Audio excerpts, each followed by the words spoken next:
สบายดีFCเบิร์ดกูทุกคนเนาะมื้อนี้เฮากลับมาทำงานอีกแล้วมาติดกะโหลกเพื่อนเพิ่นปูกระเบื้อง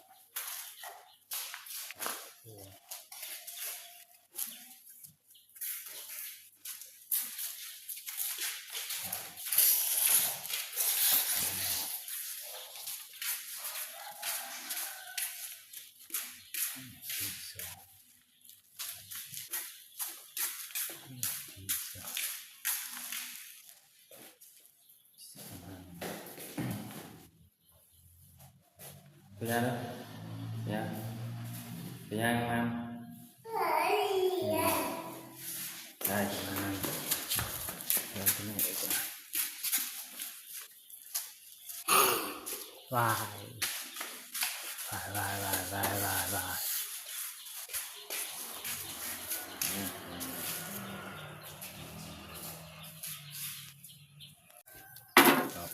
นอกคือว่าปิดนอกบ้านเนาะ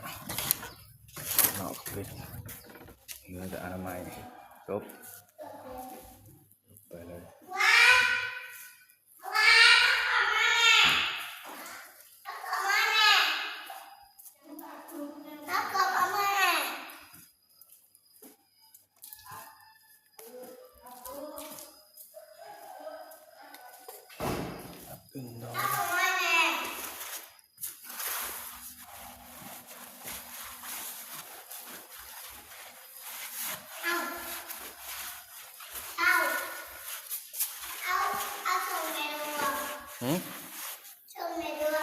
นั่นปะส่งเปื้อนเนาะ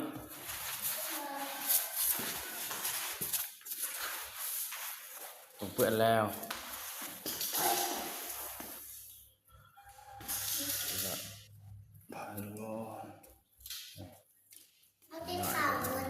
กินข้าวเวลาเก่งเนาะ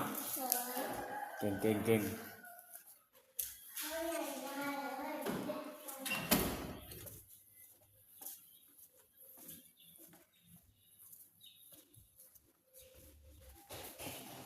อนามัยถึงจบปิดไปแล้ว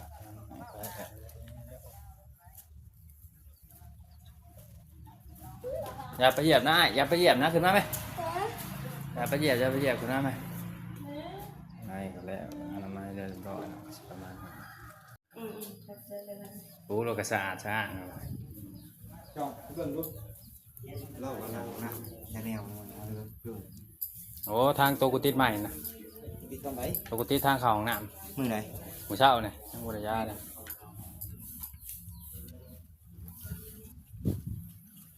ปะยาแล้วหนึ่งนะบอลประตูทางเข้าห้องน้ำไปแปดหนึ่งก็ได้นะปัดลูกปัดดอกปัดแล้วก็เช็ดโลดหัวมันนะวะหัวมันมาใส่ก็ได้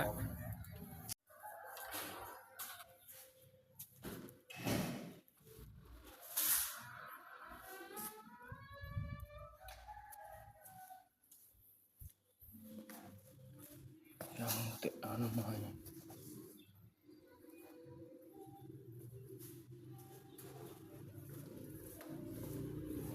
แล้วก็